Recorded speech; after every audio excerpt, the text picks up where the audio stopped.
Hi, and welcome to this project in which I take Scratch 3 running on a Raspberry Pi 4 and SonicPi version 3.2.2 also running on a Pi 4 and glue the two together by means of a simple Python script which is running a Python OSC server, and it also interfaces with the GPIO pins so that it senses the position of these using the GPIO 0 library.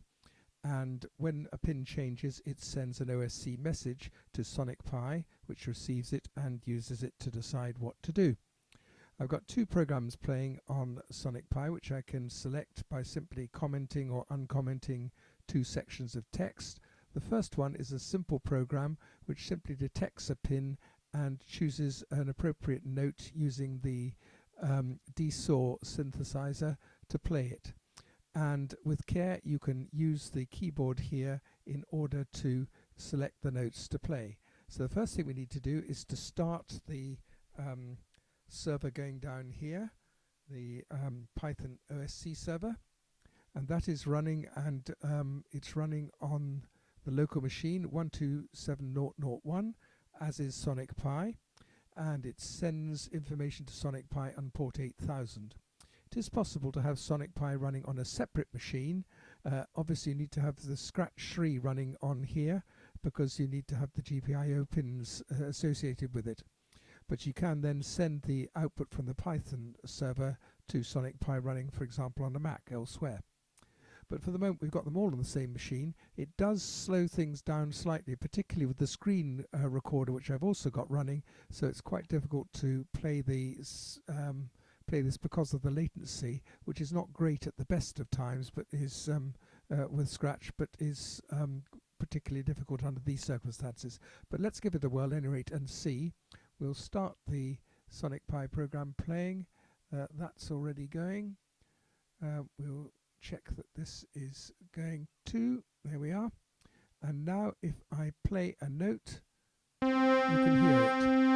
And you'll notice down the bottom here in the Python script, you can see that logical pin 0 was switched to 1. It was turned on, then it was turned off again. I'll do that once again. The second pin in sequence is pin 1. That's turned on and off. The third pin, and you can see that they display an ascending chromatic scale as we go up. Now if I keep the mouse button down, we can simply use this as a touch sensitive thing. So when the cursor is inside the particular key circle, it will play, and you can see that there. Now I'll attempt to play a tune. It's quite tricky to do, particularly as you get a slight sort of jitter in the latency, and notes don't always respond well, particularly with the screen recorder working, but here goes, let's have a go.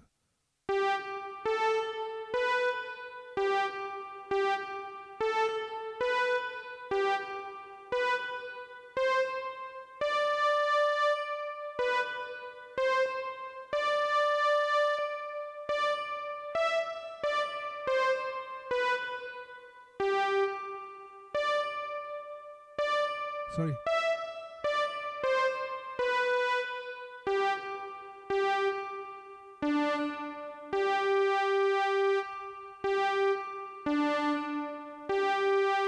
It does get a bit better than that when you haven't got the screen recorder running, but it's not great, the latency, but it's still quite fun as a keyboard to play with. However, I think you get much more interesting results when you simply use these keys as triggers to get SonicPi to do various things, and where the timing is not going to be quite so critical, as you'll see in a moment. I'm simply going to inhibit the SonicPi program running for the moment. The screen changes to blue on the Scratch3 screen here, just to show that, and I'm going to come up here and I'm going to comment out the first part of the program which we've just been using, so that no longer works, but we're going to uncomment the second part of this program. And if I scroll down a bit, you can see that it consists essentially of something to sync incoming SonicPi OSC message called play on, and it's going to get the number of the key which is pressed in here, and it then has a case statement which is going to play different samples depending upon what's played, and further down it's going to play simple notes, or it's going to choose to play a function which will actually have slightly more complex stuff in it. Here it's playing chords, but the top section, each key is going to play from a group of samples. SonicPi samples are arranged into logical groups. There's an ambient group, there's a loop group that plays the loopable variables, there's a miscellaneous group, there's one which plays guitar notes, and so on. So let's just start the program playing again, which I'm going to do now. And you can see that the scratch screen signal receives the start message sent down here, and starts itself running. And now if I simply play the first note, it plays an ambient sample chosen at random from the samples within that group. There's a different one. I can either keep the key down, in which case the sample will last as long as its duration normally is, or I can simply blip this and it'll play a small section of the sample and chooses a different one at random each time. So let's try a different group. Another group. This is drums, thumps, bass drums, things.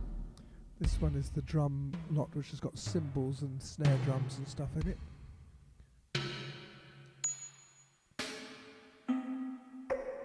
It's got the club, the electric sounds.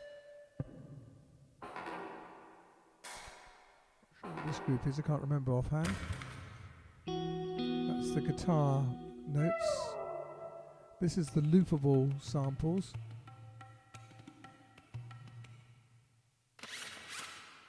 And so on. That's the one with the rude noises in it. That's tom-toms, I think, is it?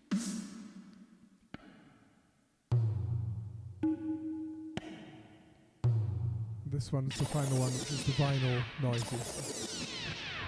Then the next few keys, as I say, play chords. The first one with TB303, it just plays triads. There's 3 different ones it chooses, or 4 different ones it chooses. Same thing with FM, synth. Played up an octave, so it actually sounds at the same pitch. This one's the same thing with Zawa. The last one with Mod D Saw. These are just samples just to show that different notes can be used to select different things. What they are is up to what you program in them.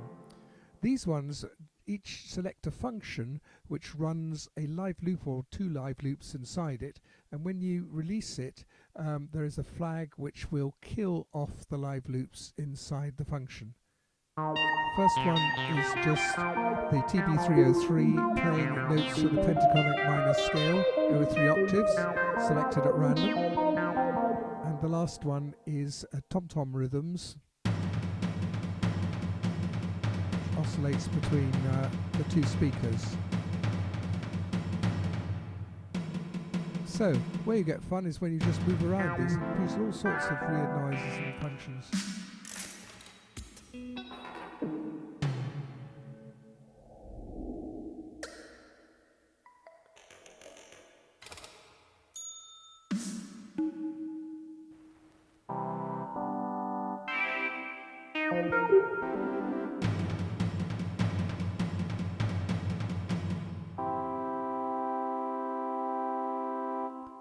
So there we have it, quite a nice program, as we can see, which does all sorts of interesting things. There's not time in this video to go into the structure of the program, so they will all be published so you can try them yourself. Here's just a small snippet of the code which is on the background. And oh no, sorry, that's one of the pins. They all have this same my block on it, which simply detects when a particular pin is pressed and when it's released, and in between that it's going to choose, it's going to when you've got the mouse button down and you are touching the circle, it's going to raise the pin to be low, and when you release it again it's going to go back high again. And that's the section here. There's one or two other bits which deal with changing the screen color and so on, but it's fairly straightforward stuff if you know how Scratch works. Then we have the code for our Python script, which is over here. You can see there's the Python script. Slightly longer, but not too long really. And then finally we've got our SonicPi program, which again is not too long. A lot of this is just repetitive stuff, choosing different samples, and you can have a lot of fun playing with this. So thanks very much for watching, and I hope you'll have a look at the article and maybe have a go at trying it yourself. Bye.